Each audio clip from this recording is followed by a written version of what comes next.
Maduro's capture by the Americans used an extremely powerful secret weapon. It's actually the United States' most powerful weapon. And it's not like what the excited kids think, believing it was some miraculous sonic weapon, or as some have even said, that it was extraterrestrial weapons. The real American superweapon is in fact money. Yes, simple money, which is the most powerful weapon in the Western Hemisphere, the Americas. Time went by, and what became even clearer over time is that there was collaboration from part of the Venezuelan leadership. Most likely involving huge negotiations both in bribes and in relief from sanctions against the country, and maybe even future investments. However, the operation was a rude awakening for the Russians and the Chinese. Cuban operatives who provided personal protection for Maduro, showing his distrust of his own military. The guidance and training of members of the Wagner Group from Russia, military equipment. For both the Russians and the Chinese, all of this was useless in a capture they saw as pathetically easy. They saw in Venezuela a potential anchor state in the Americas that could at least somewhat dilute US influence in South America.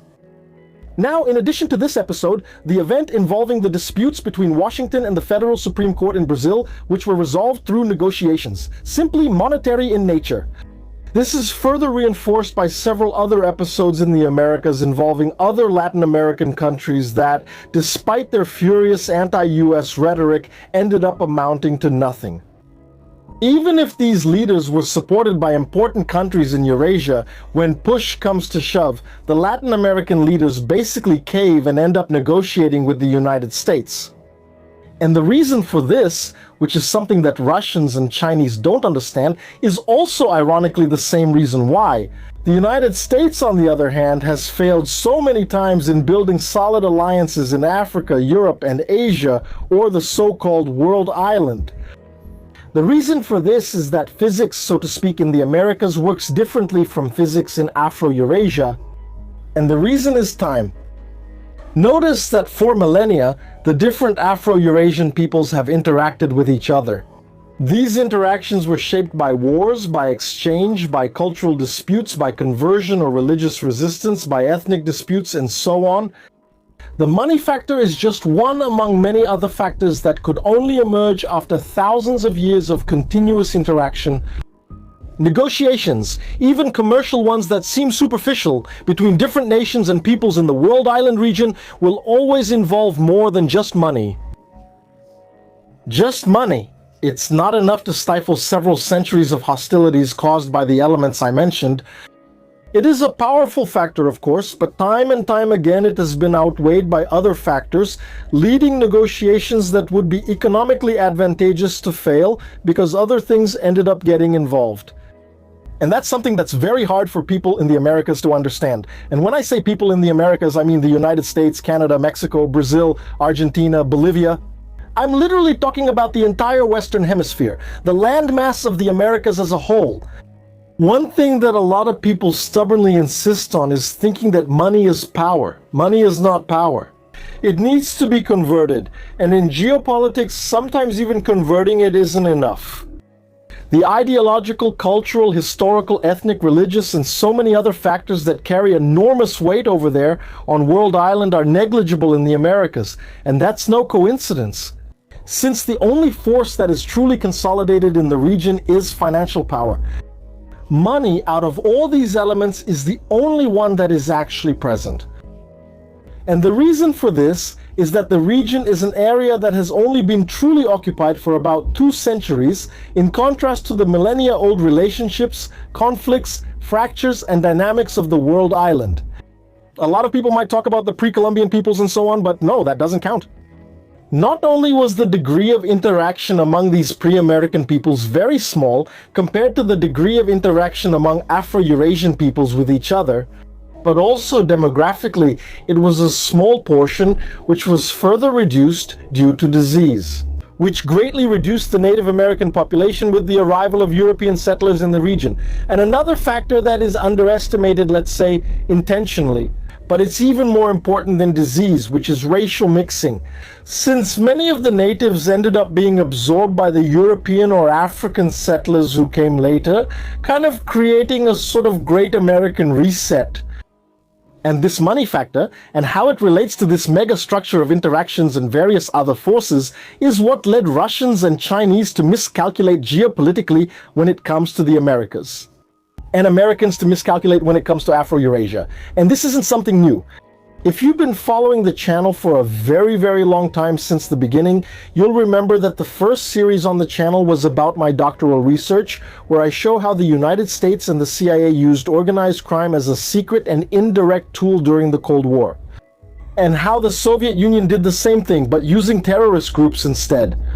So basically, one side used connections with organized crime, while the other used connections with terrorist groups. If you joined later, when the video ends, I recommend you take a look at this playlist to understand in detail how this subtler Cold War struggle happened. I'll leave it in the video description. But basically, the United States used organized crime because it was easy to understand their mindset, their modus operandi.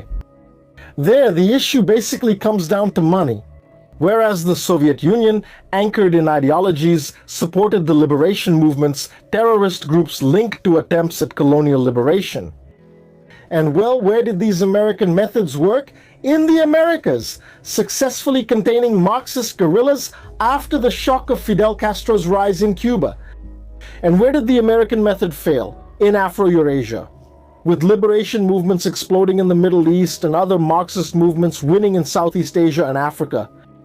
On the other hand, the same thing happened with the Soviet Union, but obviously in reverse.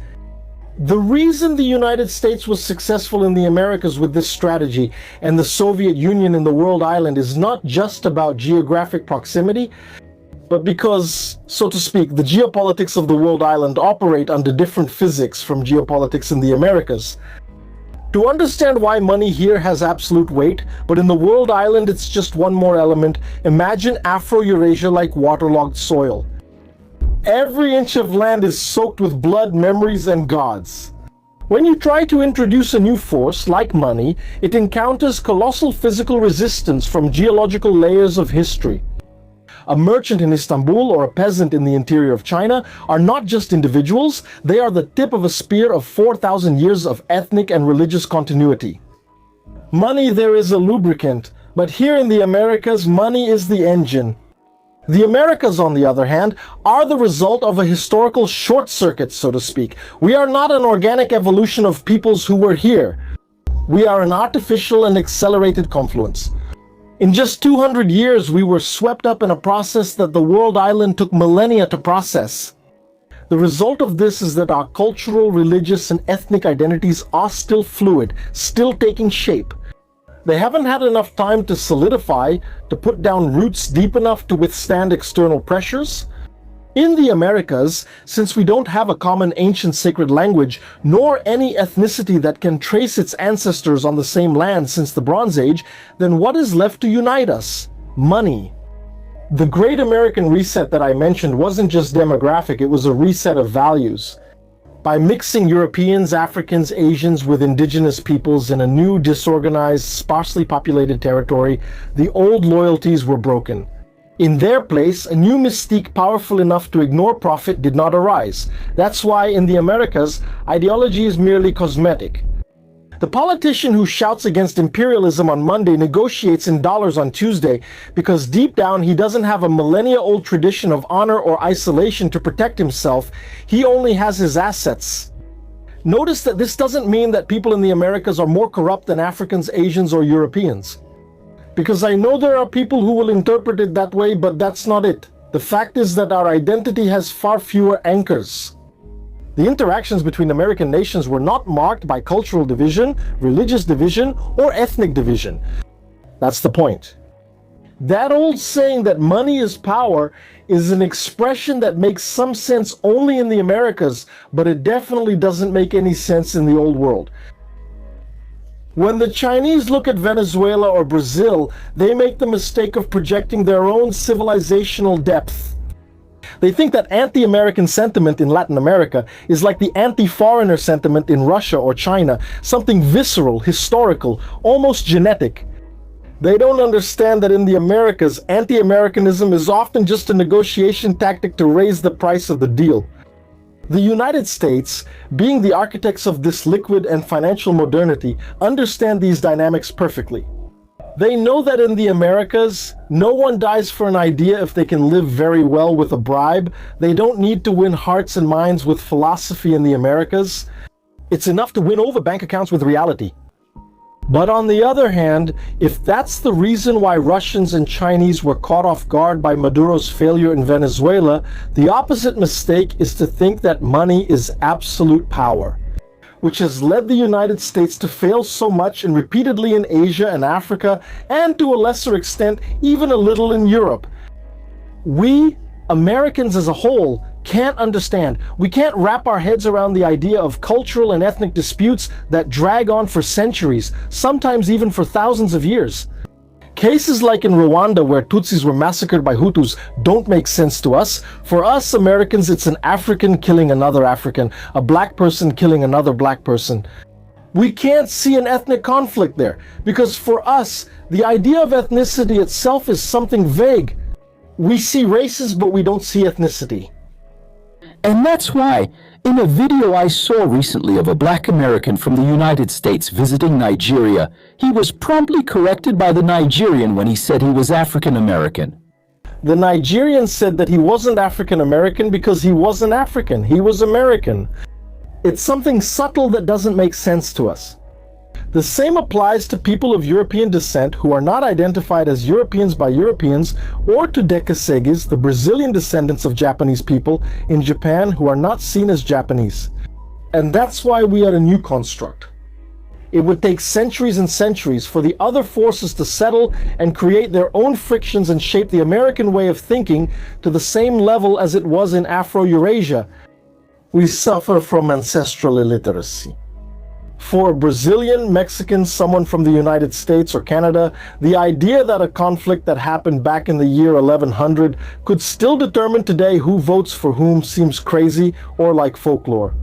But on World Island, that's the physical reality of the land. The average American looks at the Middle East and wonders why they don't make a trade deal to solve this and forget these hostilities. He doesn't understand that for those people, to forget is to cease to exist.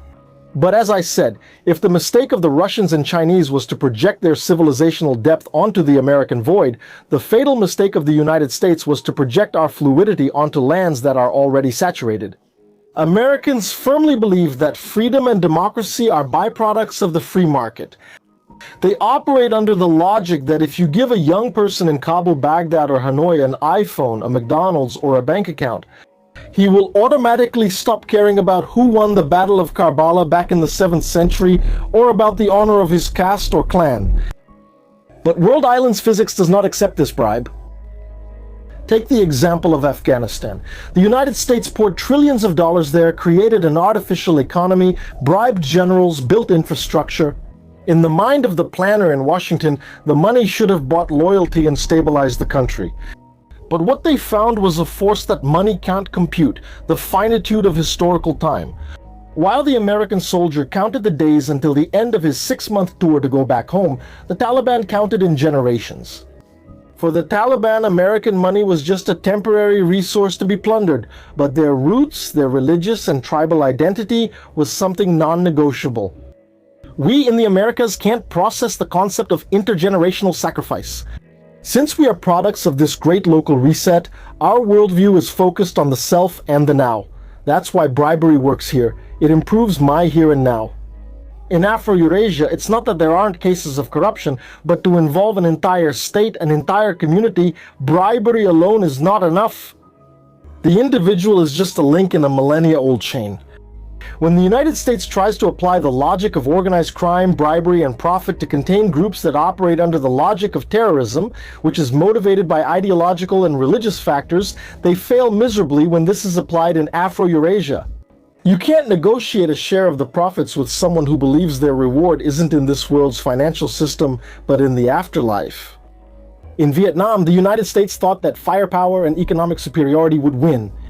They didn't understand that Vietnamese nationalism carried the weight of 2,000 years of resistance to China. Money couldn't buy off of people who saw that war as just another chapter in a millennia-old struggle for their existence. In Iran in 1979, it was the same thing. The Shah of Persia was the pinnacle of American liquid modernization. The country was growing, money was flowing, but the country's identity was anchored in a Persian Shiite mystique that saw that wealth as a desecration. The revolution wasn't about the economy, it was the saturated soil expelling foreign influence. The difference is understanding that the mechanics of geopolitics in the Americas, and we can even include Australia and New Zealand in this case, are different from the mechanics in Afro-Eurasia. It's fundamental to understand how the world works because the great geopolitical powers, no matter how powerful they are, will encounter resistance when they try to leave their sphere of influence. And that's because the physics of geopolitics changes depending on the region. And well, guys, it's good to understand how the inner workings of geopolitics function. It's essential for you to take a look at this historical and anthropological aspect. And especially when we talk about geography, the most important part of geopolitics is geography, because otherwise, if you take the geo out of geopolitics, it just becomes politics, right? So, most people who analyze international context at this moment just take a look at the economic aspects, at political speeches, as if politicians ever said anything worthwhile or ever told the truth, right?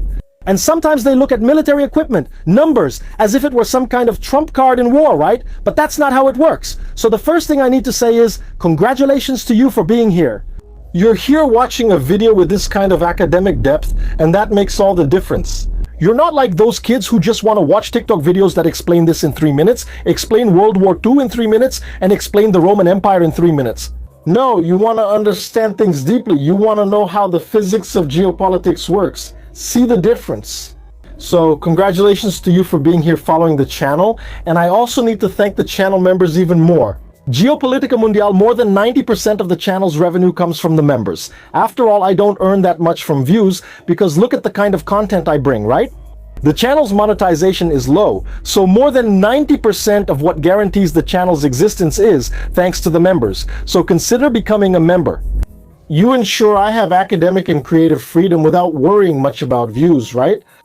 And on top of that, you'll have access to a high-quality academic collection. History of India, geopolitical history of the Mongol Empire, a course on intelligence and counterintelligence. Man, do you have a course on intelligence and counterintelligence? Tell me. It's not easy to find on YouTube, but as a member, you'll get access. Besides, of course, you'll be making sure I can keep having this kind of academic and creative freedom to bring you even more in-depth content, all right? So, thank you all. I hope you enjoyed it, and don't forget to share the video with everyone you know. Take care, and see you in the next video.